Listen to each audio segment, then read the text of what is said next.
সামনে গরমকাল আসছে। আপনাদের সবারই প্ল্যান থাকবে যে পাহাড়ের দিকে বেড়াতে যাই। কিন্তু আপনারা শুনে থাকবেন যে পাহাড়ে গেলে অনেকেরই শ্বাসকষ্ট হয়, মাথা যন্ত্রণা হয়, বমি হয়, অনেকে তো সেন্সলেস পর্যন্ত হয়ে যান। আমাদের সাথে সেটা ঘটবে না তো?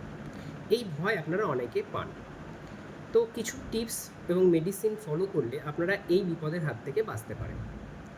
তো এই যে পাহাড়ে উঠলে মাথা ঘোরা বা এই যে বমি ভাব, শ্বাসকষ্ট এগুলো হয়, এটাকে আমরা হাই অল্টিটিউড মাউন্টেন সিকনেস বলি। এটা সাধারণত আপনি সমুদ্রতল থেকে 10,000 ফিট উপরে উঠলে তবেই এই জিনিসগুলো আপনি ফিল করতে পারবেন। তার নিচে হয়তো আপনার একটু বমি টমি ভাব আসতে পারে, কিন্তু শ্বাসকষ্টটা শুরু হয় সাধারণত 10,000 ফুট উপরে ওঠার পর থেকে। এর প্রধান কারণ হলো আপনাদের শরীরে অক্সিজেনের পরিমাণটা কমতে থাকে। অক্সিজেন পরিমাণ কমে যায় বলেই এই জিনিসগুলো হয়। তো পাহাড়ে ওঠার আগে আপনারা অবশ্যই কোনো নিকটবর্তী যে ডক্টর আছেন তার যে কোনো মেডিসিনের ডক্টর হোক বা যাই হোক, তার কাছে গিয়ে একটু পরামর্শ নেবেন। তিনি আপনাদেরকে একটা ওষুধ প্রেসক্রাইব করেন, তার নাম হচ্ছে অ্যাসিটাজোলামাইড। এটা 125 এমজি বা 250 এমজিরও আসে।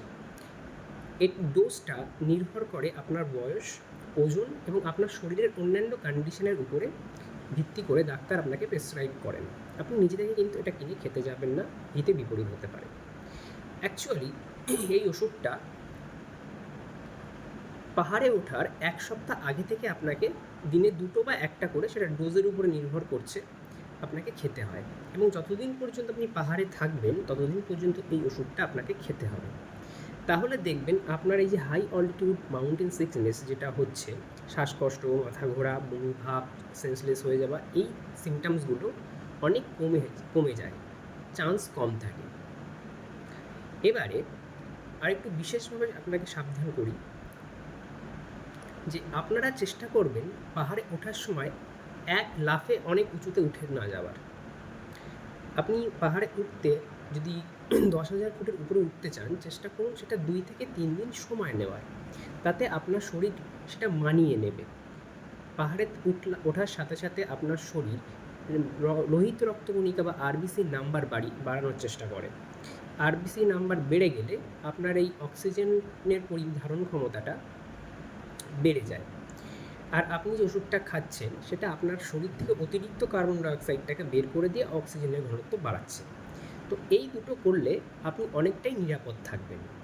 কিন্তু বিশেষভাবে সতর্কীকরণ, যারা হার্টের পেশেন্ট, যার অ্যাজমা আছে বা যারা হাই প্রেশারের রোগী, তারা অবশ্যই পাহাড়ে ওঠার আগে ডাক্তারের পরামর্শ নিয়ে উঠবেন।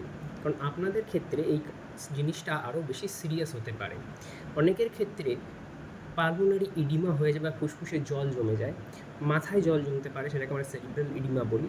এটা সব ওই হাই অল্টিটিউড মাউন্টেন সিকনেসের জন্যই হয়। তো যদি কারোর ক্ষেত্রে সামান্য শ্বাসকষ্ট বা এই জাতীয় কিছু যদি শুরু হয়, আপনারা চেষ্টা করবেন সেখানে বেশিক্ষণ আর না থাকার, দ্রুত ওখান থেকে নেমে আসবেন।